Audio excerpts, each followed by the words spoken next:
देख रहा हूं कि विधानसभा में बैठ करके भारतीय जनता पार्टी के लोग झूठ बोल रहे हैं। वो कह रहे हैं कि बिजली आ रही है, 24 घंटे बिजली दे रहे हैं, लेकिन यही कि हमारे लोग बता रहे हैं कि बिजली है ही नहीं है। और अगर बिजली आ भी रही है तो जो समाजवादी सरकार में बिजली बन रही थी, उसको महंगा करके गरीबों को दे रहे हैं, उनसे ज्यादा पैसा वसूल रहे हैं। जीएसटी बढ़ाते बढ़ाते हमारे किसानों की हर सामान पे जीएसटी ले रहे हैं, उससे उनका सामान इक्विपमेंट सब महंगे हो रहे हैं। ये महंगाई इसलिए कि मुनाफाखोरी की वजह से है। ये सरकार मुनाफा कमाना चाहती है, लाभ लेना चाहती है। और अभी तो सुनने में आ रहा है कि अमेरिका से जो अपने मित्र बताते थे राष्ट्रपति जी को, वो भी अब इनका साथ नहीं दे रहे हैं। ये लोग हमें और आपको उलझा रहे थे ट्रिलियन ट्रिलियन कह करके, ट्रिलियन ट्रिलियन कि हम ट्रिलियन ट्रिलियन की अर्थव्यवस्था बनाएंगे। लेकिन अमेरिका से राष्ट्रपति ने कह दिया कि 21 मिलियन हमने पैसा भेजा है यहाँ पर, हमें आपको उलझा दिया ट्रिलियन ट्रिलियन में, और खुद 21 मिलियन पता नहीं कहां पहुंचा दिया है। कारखाने बंद होने जा रहे हैं। अभी अमेरिका से कई उद्योगपतियों को ब्लैकलिस्ट कर दिया राष्ट्रपति ने वहां के। और हमारे मुख्यमंत्री कह रहे हैं कि अंग्रेजी कौन सीखेगा कौन नहीं सीखेगा। विदेश से कारोबार कर रहे हैं, और अगर कारोबार करना है विदेश से तो अंग्रेजी आना पड़ेगा, सीखना पड़ेगा, जानना पड़ेगा। और महाकुंभ की जो व्यवस्था खराब की है उसके लिए जिम्मेदार मुख्यमंत्री खुद हैं, क्योंकि खुद ही वहां जाकर के बार बार निगरानी करते थे, निरीक्षण करते थे। अगर निरीक्षण करते थे तो किस बात का निरीक्षण करते थे? जो लोगों की जान गई है कुंभ में, उसकी सूची नहीं दे पा रहे, नाम नहीं बता पा रहे हैं। जो खोया पाया केंद्र में है वो भी नाम नहीं दे पा रहे हैं, क्योंकि सरकार डरी हुई है, क्योंकि नाम देते ही उनकी सच्चाई सामने आ जाएगी, कितने लोगों की जान गई है। लोग थक हार करके चले गए। और ये गिद्ध वाली बात जो कह रहे हैं, मुख्यमंत्री जी ने गोरखपुर में गिद्ध के लिए एक कुछ बनाया है। गोरखपुर वाले और हम लोग जानना चाहते हैं कि ये गिद्ध के लिए क्या बनवा लिया है गोरखपुर में आपने। गिद्ध का प्रजनन सेंटर बनाया है, और गिद्ध की बात कहकर के ये साबित कर दिया है। और आखिरकार गिद्ध को कहकर के किसको अपमानित कर रहे थे? क्या उनके परिवार के लोगों को, जो अपने परिवार के सदस्यों को ढूंढ रहे थे? एक बेटी अपनी माँ को ढूंढ रही थी, भाई भाई को ढूंढ रहा था, लोग आकर के अपने घर वालों को ढूंढ रहे थे जो अभी तक नहीं मिले हैं। क्या ढूंढने वालों को सरकार गिद्ध बोल रही थी? और सबसे बड़ा सवाल है, ये जो सुअर का नाम ले रहे हैं, ये हम लोगों ने किसी ने नहीं कहा कि पानी खराब है गंगा का। सेंट्रल पॉल्यूशन बोर्ड ने कहा है कि ये गंगा का पानी खराब है। गंगा का पानी नहाने लायक भी नहीं है, आचमन तो भूल जाइए। तो सोचिए सरकार किसको सुअर कह रही थी। मुझे तो लगता है ये दिल्ली और लखनऊ के झगड़े में एक दूसरे को गाली दे रहे हैं।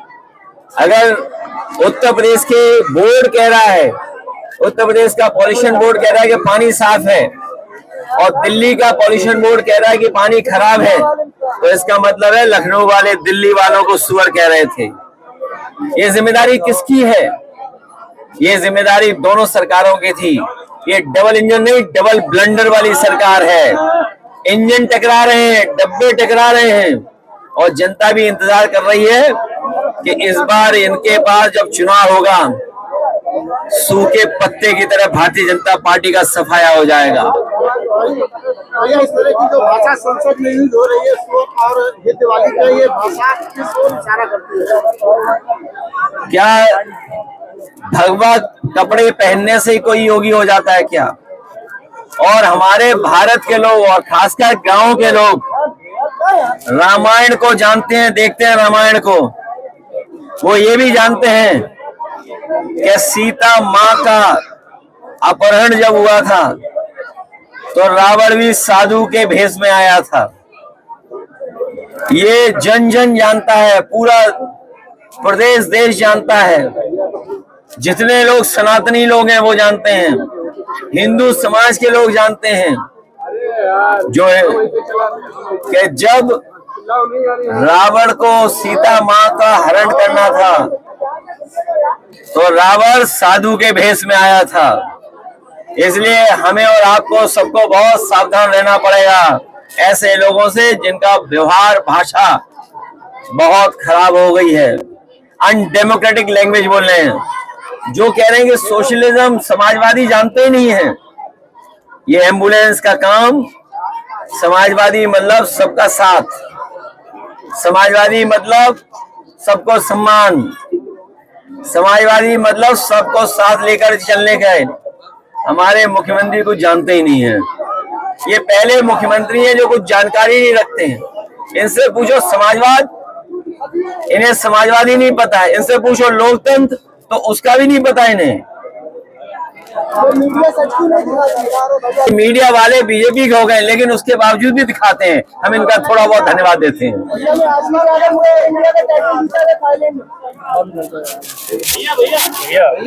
चलिए, मैं चैनल के लोगों को बधाई देता हूं, और जनता, ये जो देश की और प्रदेश की जनता देख रही है, उत्तर प्रदेश की जनता इस बार भारतीय जनता पार्टी ने, जिन्होंने महंगाई, बेरोजगारी और किसानों को बर्बाद किया है, हमारे भाईचारा को, लाइए योगी जी को भेज देंगे इसकी लाइट के लिए। अभी पढ़ ले रहे, ये जो बिजली का इंतजाम, अभी जाओ, ये अभी तो बीरपुर वालों ने मुझे दिया बहुत सारे कागज। ये जो बिजली के बारे में मुख्यमंत्री जी सदन में बोल रहे हैं, मैं अपने पत्रकार साथियों के सामने कहना चाहता हूं, मुख्यमंत्री जी ने और भारतीय जनता पार्टी ने एक भी बिजली का कारखाना नहीं लगाया। अगर कोई बड़ा बिजली का कारखाना लगाया हो तो बता दें। एक बिजली का कारखाना नहीं लगाया।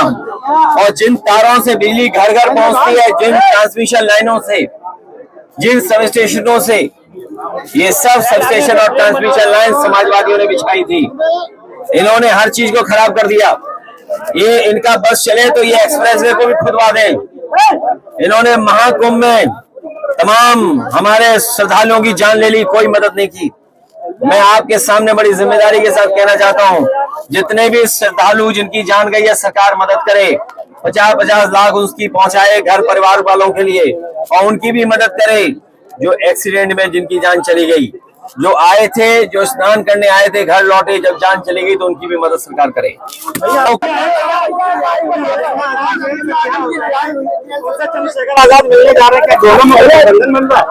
ये कोई सवाल नहीं है।